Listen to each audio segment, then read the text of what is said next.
Hello दोस्तों, trade with विशाल में आपका स्वागत है। हम आज बात करने वाले हैं कि शेयर मार्केट में हम बेसिक से लेके एडवांस तक कैसे सीख सकते हैं। आज की वीडियो में मैं आपको बताने वाला हूं कि हम आगे चल के किस किस टॉपिक पे बात करने वाले हैं, किस टॉपिक पे हम वीडियो बनाने वाले हैं, वो सब मैं आज आपको बताने वाला हूँ। ठीक है। और एक बार आपने मेरा बेसिक से लेके एडवांस तक का पूरा कोर्स देख लिया, सॉरी कोर्स तो नहीं बोलूँगा, मैं फ्री में ही सिखा रहा हूँ, तो पूरा सब कुछ वीडियो देख लिया तो आपको कहीं और जाके वीडियो देखने की ज़रूरत नहीं पड़ेगी। आपको शेयर मार्केट के रिगार्डिंग सब कुछ नॉलेज मिल जाएगा। तो गाइस, मेरी चैनल पे नए हैं तो प्लीज़ गाइस चैनल को सब्सक्राइब जरूर कर देना और लाइक शेयर भी कर देना। चलिए शुरू करते हैं हम कि आज हम कौन कौन से टॉपिक पे बात करेंगे, आगे चल के किस किस टॉपिक पे हमारा वीडियो आने वाला है। चलिए, सबसे पहले introduction of stock market. Stock market का मैं आपको इंट्रोडक्शन देने वाला हूँ। टाइप्स ऑफ फाइनेंशियल इंस्ट्रूमेंटल, ठीक है, कि मैं क्या क्या किस किस टाइप के फाइनेंशियल इंस्ट्रूमेंटल होते हैं उसके बारे में बताने वाला हूँ। स्टॉक मार्केट पार्टिसिपेंट, कौन कौन स्टॉक मार्केट में भाग ले सकता है। अंडरस्टैंडिंग ऑफ स्टॉक, क्या कौन कौन से स्टॉक आते हैं उसमें क्या हमको समझना रहता है। ट्रेडिंग एंड इन्वेस्टिंग स्ट्रेटजीज, कौन कौन सी ट्रेडिंग होती है और कैसे हम इन्वेस्टिंग की अपनी स्ट्रेटजी बना सकते हैं। फंडामेंटल एंड टेक्निकल एनालिसिस, कैसे हम फंडामेंटल एंड टेक्निकल एनालिसिस कर सकते हैं, अपना रिस्क कैसे मैनेजमेंट कर सकते हैं और साइकोलॉजी को कैसे समझ सकते हैं, और एडवांस टॉपिक के बारे में जो मैं आगे चल के आप देखना कि किस तरह का एडवांस टॉपिक है। गाइस, वीडियो को लास्ट तक देखना ताकि आपको समझ में आए कि क्या क्या हम आगे चल के बात करने वाले हैं। Introduction to stock market. Stock market कैसे काम करता है, what is the stock market, stock market क्या है, how does it work, stock market कैसे काम करता है।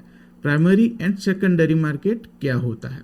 रोल ऑफ स्टॉक एक्सचेंज, मतलब कि जो भी अपना स्टॉक एक्सचेंज है वो कैसे काम करते हैं, उसका क्या काम होता है।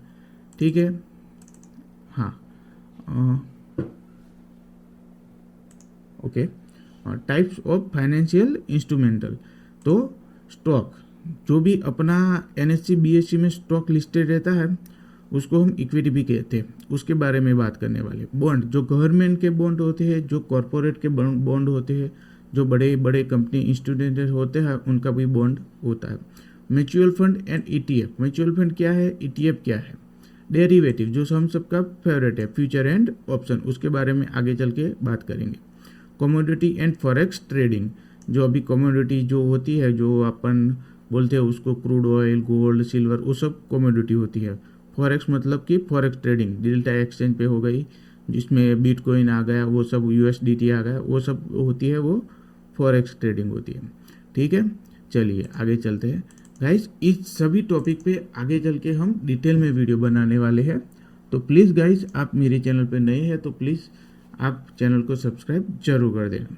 Stock market participant, stock market में कौन कौन भाग ले सकता है और क्या किसका क्या हिस्सा रहेगा।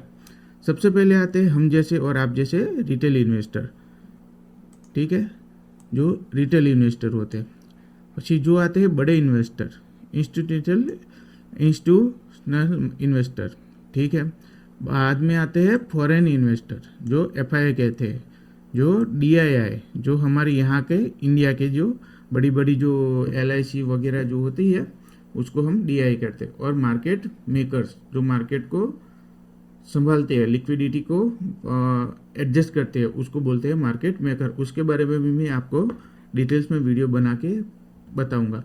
ये जो भी मैं आज आपको बताने वाला हूँ वो सभी का आपको धीरे धीरे करके सबके बारे में आपको डिटेल्स में जानने को मिलेगा। तो प्लीज़ गाइस, चैनल को सब्सक्राइब जरूर कर देना। ठीक है, आपको बेसिक्स के लेके एडवांस तक सब कुछ सीखने को मिल जाएगा। मेरी जो भी बेसिक्स के लेके एडवांस तक का जो भी रहेगा वो आपने एक बार देख लिया तो आपको पक्का कहीं और कुछ भी देखने की ज़रूरत नहीं पड़ेगी। मैं आपको सब कुछ स्ट्रैटेजी भी सिखाऊंगा, कौन कौन सी स्ट्रैटेजी है जो सबसे बेस्ट है वो भी सिखाऊंगा। ठीक है, आगे क्या आता है, आगे चलते हैं। तो हाँ, सॉरी, आ गए large cap, mid cap, sorry, हाँ, अंडरस्टैंडिंग ऑफ स्टॉक। ठीक है, तो अंडरस्टैंडिंग स्टॉक में क्या आता है, तो large cap, mid cap, small cap. वो तो आपको पता ही होगा कि लार्ज कैप जो बड़ी कंपनियां वो जिसका टर्नओवर ज़्यादा होता है, अरे सॉरी मार्केट कैप ज़्यादा हो, उसको लार्ज कैप में रखते हैं। जो मीडियम कैप होती है उसका मार्केट कैप थोड़ा कम होता है तो उसको मिड कैप में रखती है। और स्मॉल कैप जो अभी अभी स्टार्टिंग में अपना ग्रोथ कर रही है उसको स्मॉल कैप कंपनी में रखते हैं। तो उस सभी तीनों को डिफरेंस क्या है उसके बारे में भी हम आगे चल के बात करेंगे। ग्रोथ वर्सेस वैल्यू स्टॉक, इस पे ध्यान देना। Growth versus value stock. Stock कौन से जो होते हैं जो किसकी वैल्यू क्या होनी चाहिए उसके बारे में हमको नहीं पता होता है। बहुत सारे लोग होते हैं जिसको पता नहीं होता कि किस स्टॉक की कितनी वैल्यू होनी चाहिए, तो उसके बारे में भी बात करेंगे। ग्रोथ मतलब कि स्टॉक की ग्रोथ कैसी रहनी चाहिए।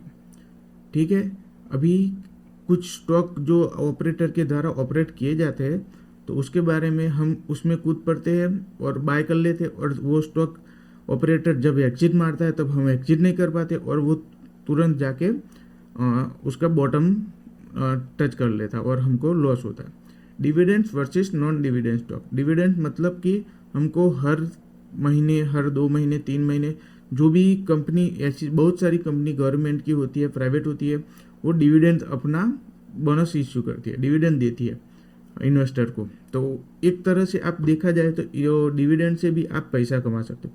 बहुत सारे लोग हैं जो डिविडेंड से अच्छा खासा पैसा कमा रहे हैं। नॉन डिविडेंड स्टॉक क्या होता है उसके बारे में बात करेंगे। ब्लू चिप स्टॉक, ये आपने शायद कहीं सुना होगा या नहीं सुना होगा। ब्लू चिप स्टॉक क्या होते हैं उसके बारे में भी बात आगे चल के हम करेंगे। इस पे भी एक अच्छा खासा वीडियो आएगा। ये जो भी मैं आज आपको बताने वाला हूँ, जो भी टॉपिक बता रहा हूँ, उस सब के डिटेल्स में हम वीडियो आएंगे। तो गाइस, चैनल पे नए हैं तो प्लीज़ चैनल को सब्सक्राइब जरूर करना। चलिए,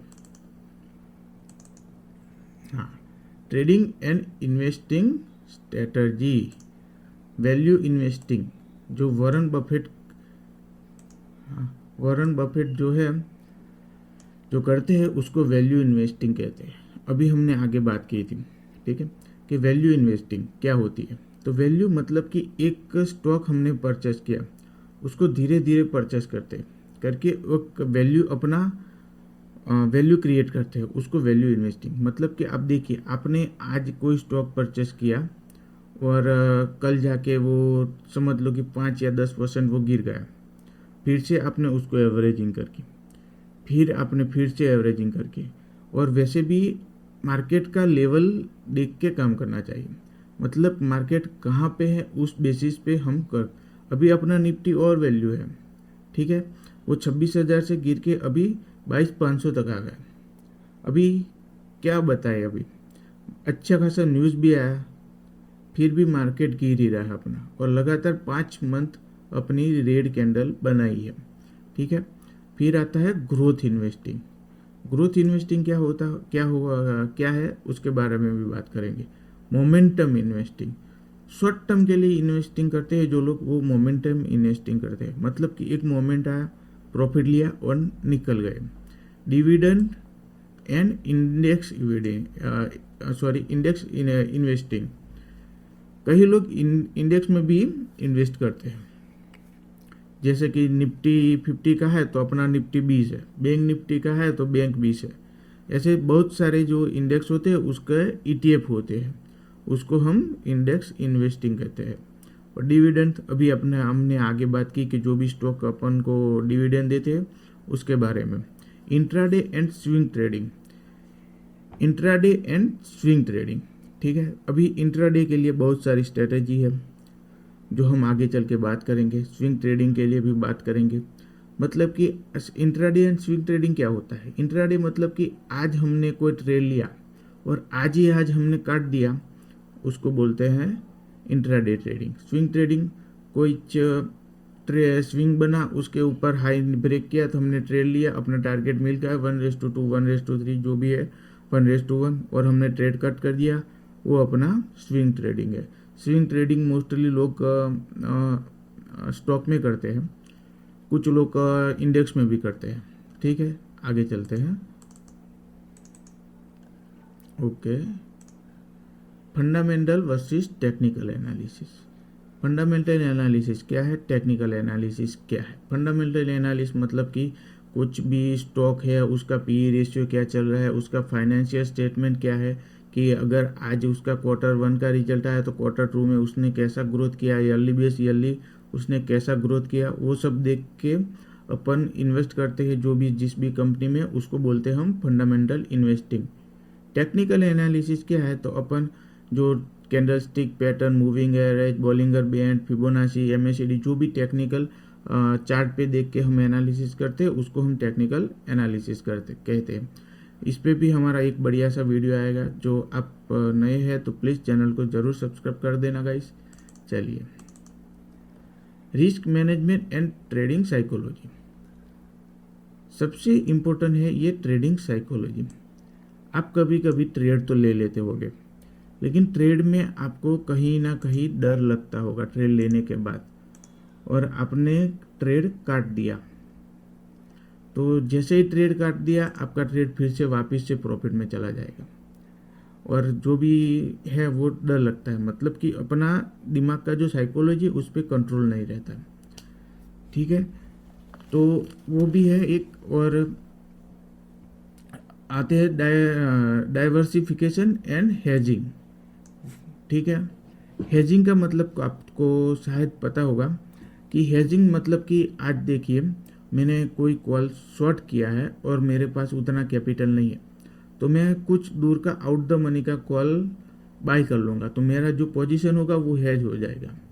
उसको बोलते हैं हेजिंग। मतलब कि आप रिस्क कम लेना चाहते हो और प्रॉफिट भी कम लेना चाहते हो। मतलब कि आपका हेजिंग में आपका लॉस भी फिक्स हो जाएगा, आपका हेजिंग भी प्रॉफिट भी फिक्स हो जाएगा। उसको बोलते हैं हेजिंग। हेजिंग का एक अच्छा बेनिफिट भी है कि आपका कैपिटल जल्दी वाइप आउट नहीं होता। Position sizing and stop loss. Stop loss लगाना बहुत ज़रूरी है गाइस। अगर आप ऑप्शन बाइंग करते हैं तो उसको एक प्रॉपर सेटअप के साथ करिए। आप कोई एक स्ट्रेटजी है तो उस पर फोकस करिए, उसको 1-2 महीनों 1-2 मंथ के लिए ट्राई करिए। बाद में उसको बाद में आप देखिए कि उसका रिजल्ट कैसा मिलता है। सबसे पहले कोई भी स्ट्रेटजी है तो उसको एक बार के लिए बैक टेस्टिंग जरूर करना। ठीक है, पोजीशन साइजिंग वो क्या होती है कि पोजीशन साइजिंग कि आप एक कोई भी ट्रेड में ऐसे ही कूद गए और आपका लॉस बड़ा हो जाएगा। इसीलिए हमको एक प्रॉपर अपनी जो भी पोजीशन जो भी ट्रेड लेते हैं उसमें एक लॉट साइज फिक्स होना चाहिए कि हम इतना लेके अपना रिस्क इतना होगा, अपना टारगेट इतना होगा, उस हिसाब से काम करना चाहिए। Fear and greed cycle. Market में कभी भी fear and greed cycle market में आप कभी भी ट्रेड लेते हो और आपको थोड़ा सा भी लॉस दिखाने लगा तो आपको डर लगता है, और उस लॉस को आप अगर प्रॉफिट में जाएगा कैसे करके होल्ड करते हो और आपका लॉस बड़ा हो जाता है। और मार्केट कभी भी आपको हल्का सा भी प्रॉफिट देता है तो आप तुरंत जाके ट्रेड काट लेते हो। मतलब कि आपको एक डर है कि कहीं ये प्रॉफिट भी लॉस में ना चला जाए। उसके लिए आपको एक अपने इमोशनल डिसिप्लिन इन ट्रेडिंग, मतलब कि आपको इमोशन पे कंट्रोल करना होगा, अपनी स्ट्रेटजी पे भरोसा रखना होगा कि नहीं आगे जाके मेरी ये स्ट्रेटजी काम जरूर करेगी। ठीक है, अभी आगे चलते हैं, आगे क्या होता है, आगे चलते हैं, आगे क्या हो किस टॉपिक पे बात करेंगे। सबसे पहले बता दूं गाइस, इस सारे टॉपिक के बारे में हम आगे चल के बात करने वाले हैं, तो प्लीज़ गाइस चैनल को लाइक शेयर और सब्सक्राइब जरूर कर देना। ठीक है, एडवांस टॉपिक जिसमें आता है derivative, future, option and hedging. जो फ्यूचर क्या होता है कि निफ्टी का अभी फ्यूचर है, निफ्टी मार्च का फ्यूचर, निफ्टी अप्रैल का फ्यूचर, निफ्टी मई का फ्यूचर, उस तरीके। ऑप्शन तो आपको पता ही है कि ऑप्शन में जो भी अपन ट्रेड करते हैं ऑप्शन उसके बारे में, और हेजिंग जो हमने अभी आगे बात किया वो। Algorithm and high frequency trading. Algorithm क्या होता है कि जो भी एल्गो बेस्ड ट्रेडिंग होती है जिसमें अपने आप कंप्यूटर बेसिक पे ट्रेड होता है उसको एल्गोरिदम ट्रेडिंग बोला जाता है। और IPO, stock split and buyback, उस सब के बारे में भी आगे चल के बात करेंगे। Macro economics factor affecting the market. जो बड़े बड़े मैक्रो इकोनॉमिक जो होता है, जो भी ग्लोबली, जो इंडिया में और ग्लोबली जो भी कुछ भी रेट कट या कुछ भी होता है तो वो सब मार्केट को इफ़ेक्ट करते हैं। जैसे कि CPI data, high inflation data, वो सब मार्केट को इफ़ेक्ट करते हैं। जीडीपी ग्रोथ रेट, जो अनएम्प्लॉयमेंट रेट है, वो सब कुछ। ठीक है, तो आगे चल के इस सब के बारे में हम बात करेंगे और इस पे वीडियो आएगा। तो चैनल को लाइक, शेयर और सब्सक्राइब जरूर कर देना। Thank you so much.